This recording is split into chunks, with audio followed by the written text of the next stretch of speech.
मोहल्ले की तंग गलियों में एक भूखा कुत्ता रोज दिखाई देता था। कभी किसी घर से एक रोटी का टुकड़ा मिल जाता, कभी आधा बचा समोसा। कई बार लोग उसे पत्थर भी मारते और कई बार वो बिना कुछ खाए चुपचाप किसी कोने में जाकर सो जाता। वो न किसी से लड़ता न ही कुछ बोलता, बस उसकी आंखों से भूख बोलती थी।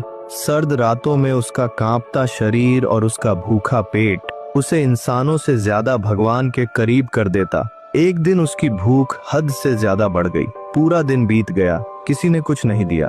उसकी नजर मोहल्ले के मंदिर पर पड़ी। वहां कोई पूजा हो रही थी। थालियों में पूड़ी, हलवा, केले, दूध सब कुछ रखा था। वो चुपचाप मंदिर के अंदर घुस गया। कांपते कदमों से थाली के पास पहुंचा, नाक से खुशबू खींची, मगर रुक गया। उसने भगवान की मूर्ति की तरफ देखा, फिर धीमे स्वर में बोला, हे भगवान, मैं तेरा भोग लगाने नहीं आया, तेरी थाली से चुराने आया हूँ। माफ कर देना, मेरी भूख ने मुझे मजबूर कर दिया है। इतना कहकर उसने धीरे से एक रोटी उठाई और कोने में जाकर बैठ गया।